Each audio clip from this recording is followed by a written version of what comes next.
नमस्कार दोस्तों, एक बार फिर से स्वागत है आपका हमारे चैनल में।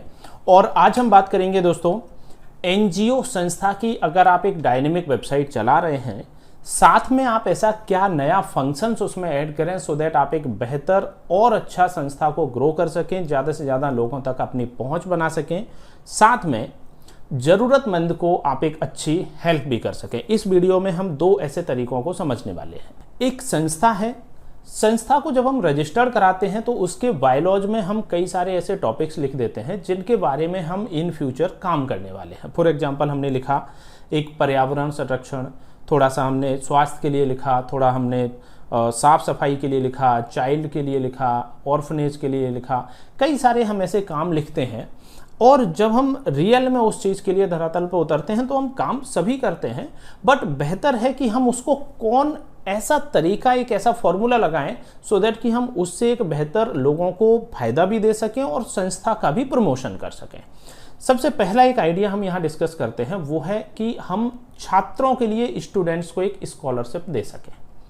इसके लिए आप क्या कर सकते हैं, अपनी वेबसाइट में एक कॉलम ऐसा दिया जाए जिसमें आप कुछ एग्जाम संबंधित कुछ ऐसी जानकारियां कि जैसे आप एक पर्टिकुलर डेट पर एक छोटा सा एग्जाम करेंगे, उस एग्जाम में हाई स्कूल स्टैंडर्ड्स के जितने भी छात्र हैं वो सभी पार्टिसिपेट करें, उनको एक छोटी सी स्कॉलरशिप के लिए आवेदन करना है, जिसमें एक उनको स्कॉलरशिप मिलेगा लेकिन आवेदन की एक फीस बहुत छोटी सी है, नॉमिनल, जैसे हमने 20 रुपये रख दिया फॉर्म फीस या 50 रुपया रख दिया, मैक्सिमम जो बहुत लिमिटेड भी रहे और लोग आसानी से बच्चे अफोर्ड कर सके।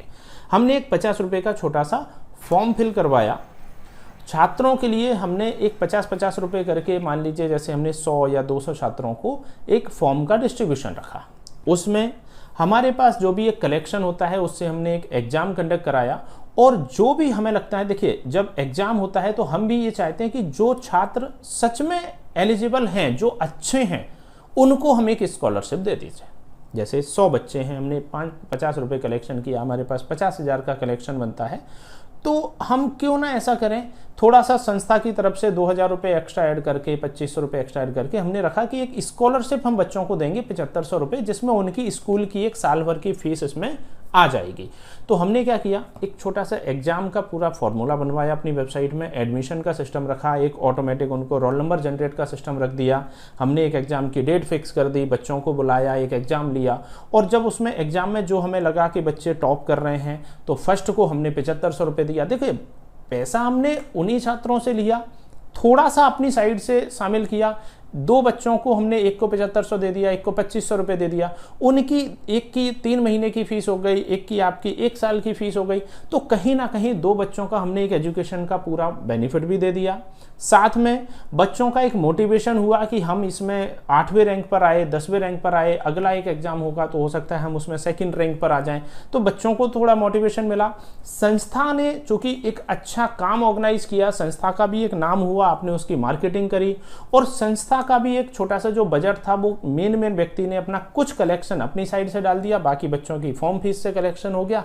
और ये सारा इवेंट हम करेंगे तो कहीं ना कहीं हम अच्छे बच्चों को एक बेहतर स्कॉलरशिप भी दे पाएंगे, साथ में ज़्यादा से ज़्यादा स्टूडेंट्स के टच में हम आ पाए।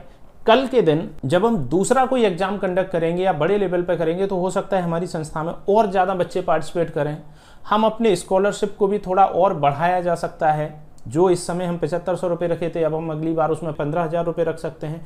तो इस तरह से एक छोटा सा एग्जाम का सिस्टम अगर हम तैयार करें अपनी संस्था की वेबसाइट के साथ में, जिसमें हमें सिर्फ 3-4 काम करने हैं। पहला, एग्जाम की डेट अपलोड करनी है, एडमिशन के लिए स्टूडेंट्स का रजिस्ट्रेशन फॉर्म होना चाहिए, वहीं से ऑटोमेटिक उनका एक रोल नंबर जनरेट हो जाए। जब हम डेट वगैरह लिखें एग्जाम की, तब वो प्रॉपर अपनी डेट डिटेल क्या रहेगी, कहाँ आपको आना है, कहाँ एग्जाम देना, उसकी एक प्रॉपर डिटेल इसमें अपडेट कर दी जाए। तो इस तरह का सिस्टम बनाकर अपनी संस्था का एक बेहतर प्रमोशन हो सकता है। साथ ही एक दूसरा तरीका इसमें हम लगाते हैं, अगर मान लीजिए हमारे बायोलॉजी में हेल्थ संबंधित चीज़ें भी हैं, इसमें क्या होगा, कई बार ऐसा होता है कि एक आवश्यकता होती है कि भाई जब ज़रूरत है, स्वास्थ्य सही नहीं है, तो वो चाहते हैं कि जब उनको मेडिकल या लेबोरेटरी या हॉस्पिटल में जब उनको एडमिट होने की आवश्यकता पड़े तब उनको एक डिस्काउंट अच्छा मिल जाए। उसके लिए एक हेल्थ कार्ड संस्था जनरेट करे। हेल्थ कार्ड में क्या होगा, एक बार संस्था 10 या 20 ऐसी ऑर्गेनाइजेशन यानी कि हॉस्पिटल, मेडिकल, पैथोलॉजी, इनसे एक बार टाइप किया जाए और इनको अपनी संस्था में इस तरह से जोड़ा जाए कि भाई अगर हमारा कार्ड लेकर कोई आपके पास पहुंचते हैं तो आप उनको 10% का डिस्काउंट दीजिएगा। उसमें क्या होगा, हॉस्पिटल को इसलिए परेशानी नहीं है, मेडिकल को, क्योंकि उनके पास एक कस्टमर पहुंच रहा है। जो इसके बेनिफिशियरी हैं जिनको कार्ड मिल रहा है वो कार्ड अप्लाई करें। एक नॉमिनल फीस उनको देनी है 200 रुपये कार्ड बनवाने की, जो कि साल भर तक वैलिड है। आप 10 बार इससे बेनिफिट ले सकते हैं। तो सामने वाले व्यक्ति को भी कहीं ना कहीं, देखिए आजकल जब हम मेडिकल फील्ड में जाते हैं तो एक बार में बहुत बड़ा लॉस हमारा कहीं ना कहीं फाइनेंशियली प्लस हेल्थ तो होती ही है। तो इस चीज़ में कहीं ना कहीं थोड़ी सी हमें एक सुरक्षा ये मिल जाती है कि भाई इनडायरेक्टली एक छोटा सा इंश्योरेंस ऐसा हो गया, उनका इंश्योरेंस नहीं कहना चाहिए, एक छोटा सा उनको बेनिफिट ऐसा मिल गया कि 10% उनको यहाँ पर बेनिफिट मिल जाएगा। तो कहीं ना कुछ फाइनेंशियल बर्डन तो कम हुआ। 200 रुपये वन टाइम इन्वेस्टमेंट है, 1 ईयर तक आपको वैलिड कार्ड मिल गया। इससे क्या हुआ, एनजीओ को भी एक बेहतर लोगों से ज़्यादा लोगों तक जुड़ने में मदद मिली। संस्थाएं जो कहीं ना कहीं जिनको एक पेशेंट की आवश्यकता थी, हॉस्पिटल, पैथोलॉजी, इनको पेशेंट भी मिल गए और जो इसके बेनिफिट लेने वाले हैं उनको उसका डिस्काउंट भी मिल गया। तो इस तरह के कुछ ऐसी चीज़ें ऑर्गेनाइज करके संस्थाएं बेहतर अपना भी प्रमोशन कर सकती हैं और जो उनसे जुड़े हुए मेंबर हैं, जो उसका कार्ड ले रहे हैं या एग्जाम में पार्टिसिपेट कर रहे हैं, तो उनको स्कॉलरशिप मिल जाए। जो हेल्थ कार्ड ले रहे हैं तो उनको हेल्थ में बेनिफिट मिल जाए जब वो उसका पेमेंट करें उस समय। तो ये सारी कुछ ऐसी चीज़ें हैं दोस्तों जो हमें थोड़ा कुछ नया विचार करना होता है आज के समय पर। अगर हम सीधे अपना पैटर्न बनाते हैं कि भाई हमने छोटा फूड डिस्ट्रीब्यूशन कर दिया प्लस ये, तो कई बार संस्था के जो मेन पदाधिकारी हैं उनके पास बहुत सारा बर्डन बन जाता है। तो हमें कुछ ऐसा भी सोचना चाहिए जिसमें हम छोटा कलेक्शन करें और उसी का एक बड़ा बेनिफिट उन्हीं लोगों को दे दिया जाए। तो इन चीज़ों से संस्था का नाम भी बड़ा बनता है और बहुत ज़्यादा संस्था पर भी इनडायरेक्टली लोड नहीं आता है। तो इस तरह की चीज़ें अगर आप करते हैं तो आपकी संस्था का भी बेहतर नाम होता है और आप एक अच्छा बेनिफिट इसमें ले सकते हैं। तो यहाँ तक हमने आपको इस वीडियो में काफ़ी कुछ 2 चीज़ें ऐसी बताने का प्रयास किया जिससे आपकी संस्था का एक बेहतर प्रमोशन हो।